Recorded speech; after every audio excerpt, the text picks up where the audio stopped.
여러분 안녕하세요. 반갑습니다.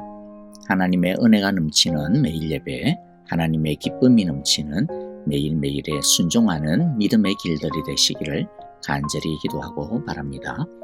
우리 함께 찬양하며 하나님 앞에 나아가겠습니다.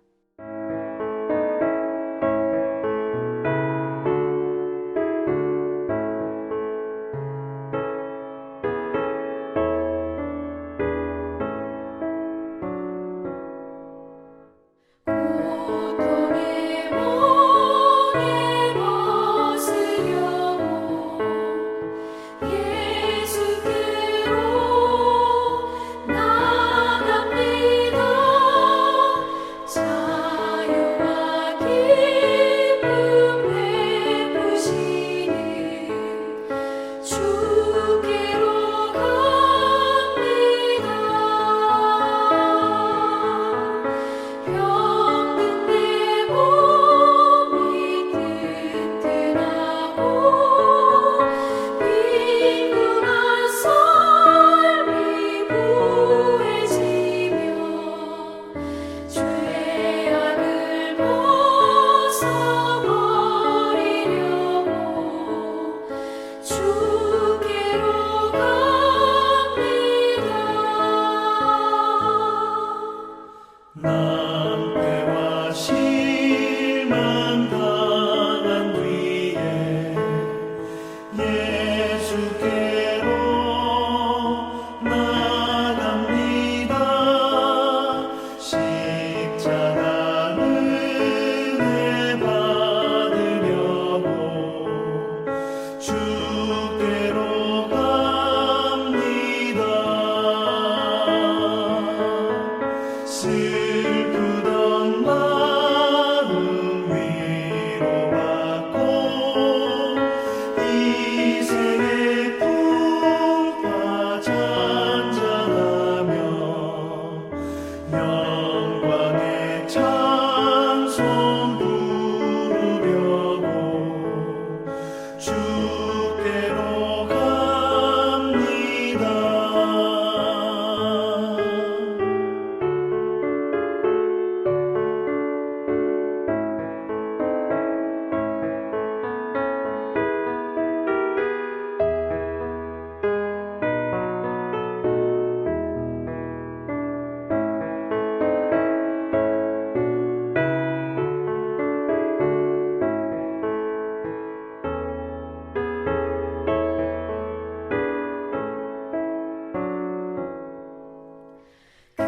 교만한 마음을 내버리고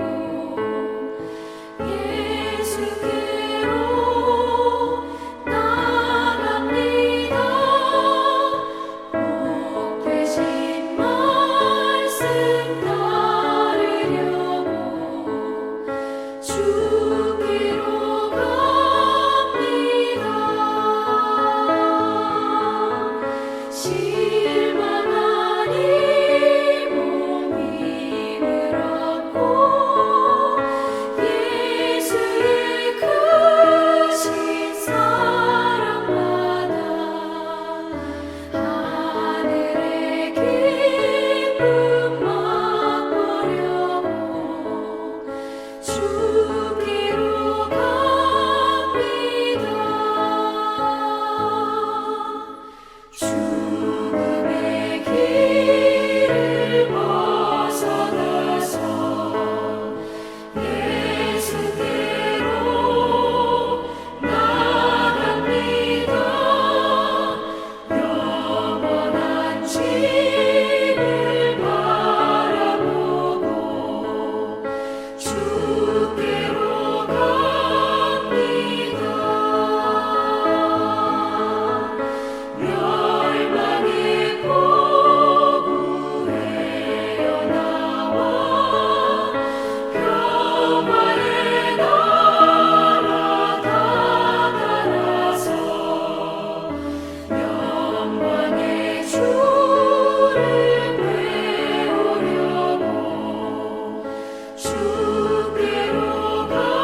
우리에게 주시는 하나님의 말씀 같이 읽습니다. 오늘 말씀은 마가복음 11장 20절부터 26절의 말씀입니다.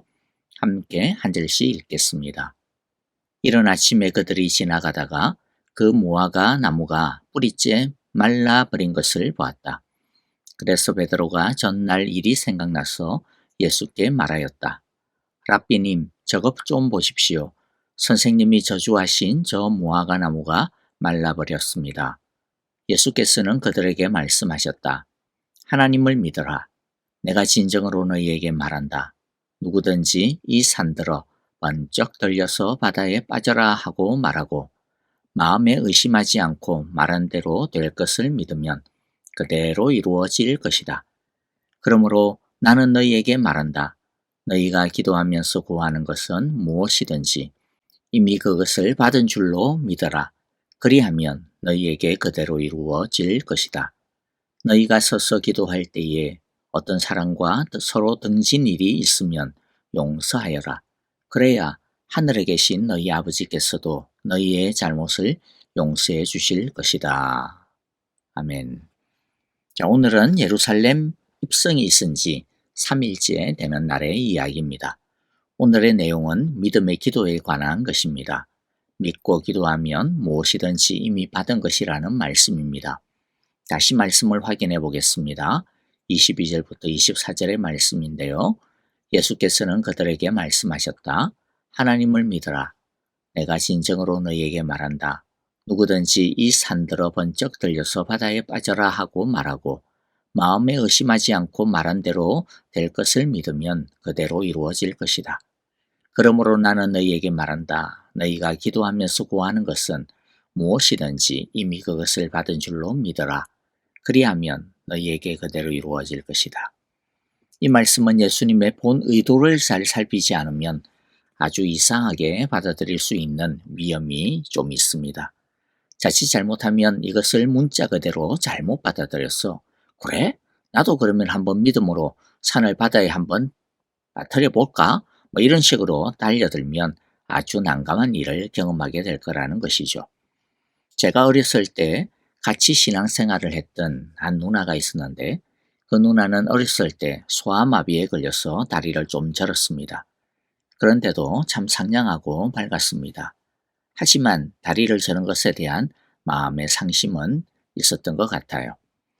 어느 날 이 말씀을 가지고서 자기도 이 말씀처럼 완전히 믿고 자기 다리를 낫기를 기도하고 있다는 겁니다.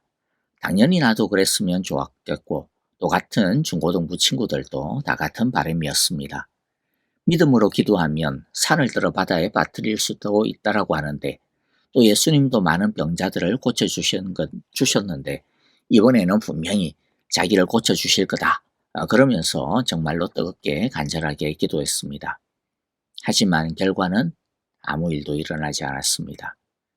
그 누나는 애써 괜찮다라고 하면서 의심하지 말고 믿었어야 되는데 자기는 의심하지 않고 믿음으로 기도한다라고 했지만은 하나님이 보시기에는 자신의 믿음에 뭔가 문제가 있어서 그런 것 아니겠느냐라고 하며 자신의 믿음이 부족한 것을 탓하였습니다.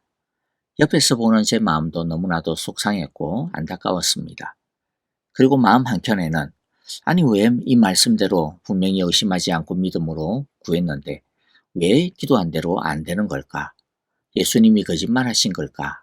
아니면 진짜 저 누나의 말처럼 하나님이 보시기에 저 사람의 믿음이 뭔가 불합격이었던 것일까? 그러한 의문과 질문이 드리웠던 적이 있습니다. 우리가 이 말씀을 문자 그대로 받아들이게 되면 이렇게 크게 낙심하고 예수님을 원망할 수도 있게 됩니다. 먼저 23절에 누구든지 이 산들어 번쩍 들려서 바다에 빠져라 하고 말하고 마음에 의심하지 않고 말한 대로 될 것을 믿으면 그대로 이루어질 것이다 라고 하는 이 말씀의 의미는 우리의 진실된 믿음의 기도를 하나님이 듣고 계신다. 그래서 하나님이 반드시 그 기도에 일하신다라고 하는 것을 강조하는 강조법입니다. 그대로 이루어진다라고 하는 것도 내가 기도한 그대로 이루어진다 그런 뜻이 아닙니다. 기도를 그렇게 이해하면 그것은 기도가 아니라 마법의 주문이 되어버리는 것입니다. 그대로라고 하는 단어가 원래의 뜻을 좀 너무 경직되게 해석을 하도록 만들고 있는 것 같습니다. 원어에서는 그냥 그것은 일어날 것이다 라고 하는 뜻입니다.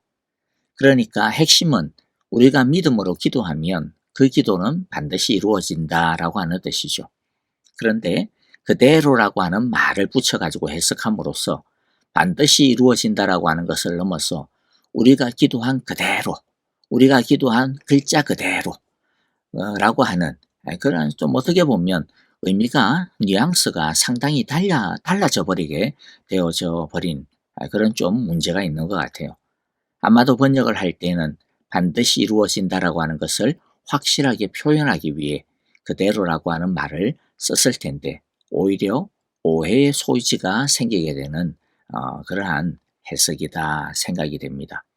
그러므로 그대로 이루어진다라고 하는 것은 우리가 기도한 글자 그대로 토시 하나 안 틀리고 우리가 원하는 대로 이루어진다 그런 뜻이 아니라는 거죠. 진실한 믿음의 기도에는 응답이 반드시 있다라고 하는 것입니다. 오히려 반드시라고 하는 그러한 의미로 받아들이는 것이 훨씬 더 좋지 않을까 싶습니다. 기도의 응답에 있어서 가장 중심이 되는 핵심은 하나님의 의와 진리를 이루는 것이죠. 우리가 기도한 글자 그대로 이루어지는 것, 그게 기도의 응답의 핵심이 아닙니다. 왜냐하면 하나님의 의와 진리가 진짜로 올바른 것이고 우리보다도 선한 것이고 결국에는 우리를 기쁘게 하는 것이기 때문입니다. 결국 기도란 우리의 뜻과 소원을 하나님의 뜻과 진리에 맞추어 가는 것입니다. 따라서 그대로 이루어진다라고 하는 것은 절대로 내가 기도한 대로, 내가 원하는 대로, 내가 말하는 대로 이루어진다라고 하는 것이 아님을 우리들이 분명히 알아야 오해가 없을 것입니다. 그대로 이루어진다라고 하는 것은 다시 말씀드리지만 반드시 이루어진다라고 하는 강조의 의미라고 하는 것 우리가 기억하기를 원해요. 조금 정리를 해볼까요? 첫째, 진실한 믿음의 기도는 반드시 하나님께서 응답하신다, 일하신다라는 것입니다. 둘째, 진실한 믿음의 기도는 하나님께서 일하시는데 우리의 생각과 경험과 한계를 뛰어넘는 일들을 하나님께서 하실 수 있다는 겁니다. 이것이 23절의 말씀의 진짜 의미인 것입니다. 산이 번쩍 들려서 바다에 빠지는 것은 과학과 상식을 뛰어넘는 일이죠. 우리의 경험과 상상을 초월하는 일입니다. 그런데 진실한 믿음의 기도에는 그런 힘이 있다라는 것이죠. 왜냐하면 하나님께서 일하시기 때문입니다. 그러므로 기도하고 난 다음 우리는 하나님에게 맡겨야 하는 것이죠. 하나님이 어떻게 일하실지 우리는 아무도 모릅니다. 그러므로 어떤 때는 하나님께서 우리의 기도를 거절하시는 방법으로 우리의 기도를 이루어 가실 수도 있습니다. 우리가 생각할 때는 거절을 통해서 무슨 일이 일어난다는 거야? 라고 생각할 수 있지만 그것은 우리의 생각이죠. 우리의 상식이죠. 하나님은 거절을 통해서도 우리가 기도한 글자 이상으로 성과 의와 행복을 이룰 수 있는 것입니다. 진실한 믿음의 기도는 이처럼 초월적인 역사에 힘이 있습니다. 그러면 무엇이 진실한 믿음의 기도일까라는 것을 한번 생각하면서 이제 마무리를 하려고 하는데요. 이것을 알려면 먼저 이 말씀을 하시는 배경을 살펴보아야 합니다. 예수님께서 이 말씀을 하시게 되는 배경이 무엇입니까? 20절이 그 배경이죠. 무화과 저주 사건이 있은 다음 날 예수님과 제자들 일행이 어제와 같은 길을 따라 예루살렘 성으로 올라가고 있었습니다. 어제 그 무화과 나무가 있는 곳에 다다랐을 때 제자들은 그 무화과 나무가 뿌리째 말라 버린 것을 보고 깜짝 놀라서는 예수님께서 저주하셨던 그 무화과 나무가 말씀 그대로 죽었습니다 라고 예수님께 알리죠. 그때 예수님은 바로 이 믿음과 기도에 대한 말씀을 해주십니다. 그러니까 무화과 나무의 죽음과 이 말씀이 연관이 있는 거죠. 무화과 나무는 무엇을 가리키는 것이었습니까? 당시 유대인들, 특히 경건하다라고 자부하고 있던 바리새인들과 종교 지도자들입니다. 당시의 성전 중심의 예배를 말합니다. 그러니까 그런 겉으로 대단해 보이는 그런 믿음은 진실한 믿음이 아니라는 것입니다. 그런 믿음, 그런 예배, 그런 기도는 아무 일도 일어날 수 없고 죽은 믿음이라는 것이죠. 그것이 죽은 무화과 나무의 모습입니다. 그것은 마치 엘리야 시절 엘리야와 맞서서 하늘에서 불을 내리기를 기도하면서 갈멜산에서 기도하던 바알의 제사장들과 같은 모양이죠. 그들은 소를 잡아가며 소리를 지르면서 나중에는 자기 몸에 칼집을 내고 피를 흘리면서 막 춤추면서 열광적으로 기도하고 부르짖었습니다. 하지만 아무 일도 일어나지 않았습니다. 왜냐하면 그것은 진실한 믿음이 아니었기 때문이죠. 겉으로 보기에는 대단히 열정적이고 열성적이고 열광적이었습니다마는 그러나 믿음은 예배하는 자가 얼마나 열광적이고 얼마나 열성적이냐에 따라 달린 게 아니죠. 제일 중요한 것은 무엇을 믿고 있느냐가 중요한 겁니다. 믿음의 대상이 진짜여야죠. 믿음은 우리가 무엇을 어떻게 하느냐에 달린 것이 아니라 우리의 믿음의 주이신 하나님을 얼마나 진실하게 바라보고 있느냐, 신뢰하느냐, 의지하느냐, 바르게 아느냐의 문제인 것입니다. 엘리야의 기도에 하나님께서 불러 응답하신 이유가 무엇입니까? 엘리야의 기도의 내용이 놀라워서가 아닙니다. 그가 엄청난 퍼포먼스를 바알의 선지자들보다 더 대단한 퍼포먼스를 보여줬기 때문이 아닙니다. 엘리야는 진실로 하나님에게 속한 사람이었기 때문입니다. 하나님의 사람이냐 아니냐의 문제인 것이죠. 그러므로 진실한 믿음이란 얼마나 하나님의 사람이냐, 얼마나 하나님과 친밀하냐, 얼마나 하나님 앞에서 겸손하냐, 얼마나 하나님의 마음에 합하느냐, 얼마나 하나님의 의와 뜻에 헌신되어 있느냐의 문제인 것입니다. 그리고 그것의 중요한 증거가 무엇이냐면 얼마나 사랑하느냐라는 것입니다. 그것이 뜬금없이 말씀하시는 것처럼 보이는 25절의 말씀의 의미입니다. 사실 이것은 예수님의 일관된 주장입니다. 예수님의 주장이 무엇입니까? 나중에 우리가 이제 살펴보겠지만은 하나님 사랑과 이웃 사랑은 동전의 양면과 같이 사실은 하나라는 것입니다. 진짜 하나님과 친밀하고 하나님에게 속하여 있고 하나님의 의와 뜻에 헌신되어 있으면 그 사람은 하나님의 말씀을 따라 이웃을 사랑하는 사람이라는 것입니다. 그런데 당시 종교 지도자들의 문제가 무엇이었습니까? 탐욕과 더불어서 사랑이 없었습니다. 그들은 성전을 통해서 많은 제사를 드리고 많은 기도를 갖다가 대신 해주고 있었지만은 영혼을 불쌍히 여기는 것이 아니라 돈벌이로서 하는 것이었죠. 돈벌이에 급급했다라는 겁니다. 그러므로 그들의 믿음은 진실한 믿음이 아니었습니다. 진실한 믿음은 진실한 사랑입니다. 말씀을 마무리합니다. 진실한 믿음으로 기도할 때 그 기도는 반드시 응답됩니다. 우리가 기도한 문자 그대로 응답되는 것이 아니라 오히려 그 이상으로 응답됩니다. 하나님의 뜻과 의를 이루는 응답이 있습니다. 우리의 지혜와 상상을 뛰어넘는 하나님의 놀라운 지혜와 능력이 분명히 나타납니다. 그러므로 우리가 기도한 그대로 안 이루어진다고 해서 하나님이 우리의 기도를 들어주시지 않는다고 실망하실 필요도, 그렇게 의심하실 필요도, 그렇게 오해하실 필요도 없습니다. 우리의 진실한 믿음은 우리 위에서 우리 눈에 보이지 않고 있지만은 이미 이루어지고 있음을 믿으시기를 바랍니다. 그러므로 우리가 할 일은 우리 안에 있는 탐욕과 욕심을 버리고 하나님만 진심으로 사랑하고 하나님의 의와 뜻을 진심으로 따르며 이루어가기를 소망하고 하나님의 사람이 되는 것에 있습니다. 그것이 역사하는 진실한 믿음입니다. 그리고 역사하는 진실한 믿음은 예수님처럼 말씀을 따라 용서하고 용납하고 사랑하는 것입니다. 우리 모두 우리의 능력과 한계를 뛰어넘는 역사하는 믿음의 놀라운 기적들을 경험하는 진실한 믿음의 사람들이, 하나님의 사람들이 다 되시기를 간절히 기도하고 축복합니다. 아멘. 오늘 우리에게 주신 귀한 말씀들 마음 가운데 새기면서 우리 함께 성령님께서 우리에게 주시는 기도의 제목을 따라서 우리 함께 기도하기를 원합니다. 주님, 진실한 믿음의 사람 되게 하소서, 진실한 사랑의 사람 되게 하소서. 그리하여 우리의 상상과 우리의 상식과 우리의 한계를 뛰어넘는 하나님의 역사가 이루어지는 믿음을 경험하게 하소서. 우리 그렇게 기도하기를 원합니다.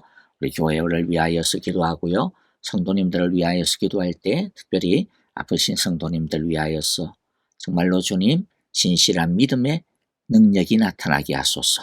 우리 그렇게 한번 간절하게 특별히 이경 집사님과 또 배병홍 장로님 우리 생각하시면서 우리 기도했으면 좋겠습니다. 선교사님들을 위하여서도 우리 함께 기도하기를 원하고요. 속히 이 땅에 있는 전쟁의 모든 포화들이 그칠 수 있도록 주님 평화의 능력을 이루어 주소서라고 우리 함께 기도하고 또 찬양하도록 하겠습니다. 다 함께 찬양하며 기도합니다.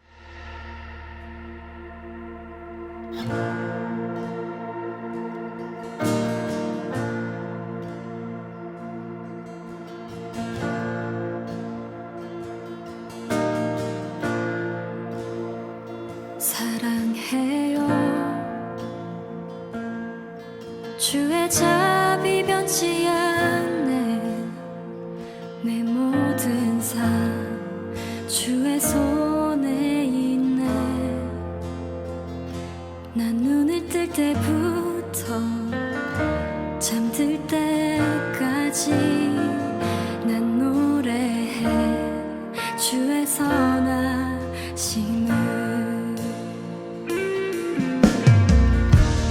내 평생 신실하신 주 내 평생 좋으신 하나님 나의 호흡 끊길 때까지 난 노래해 주의 선하심을 주의 음성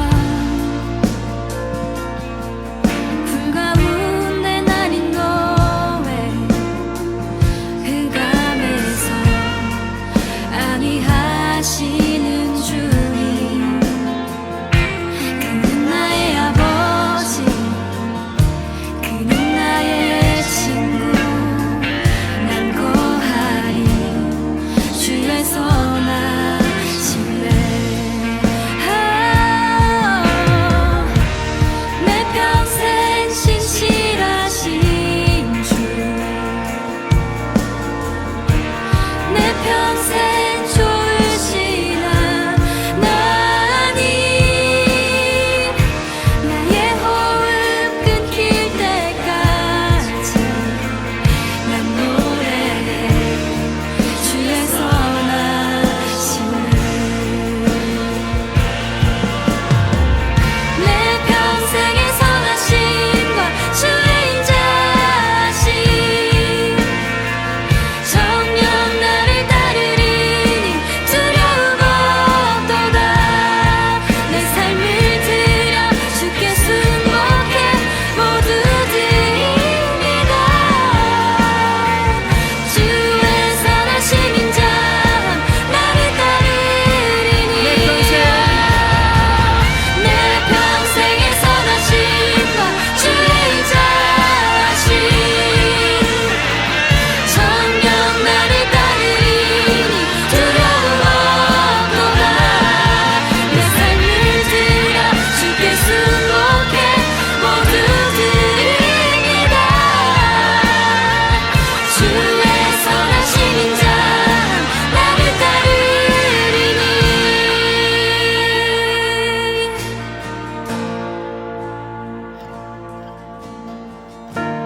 내 평생 신실하신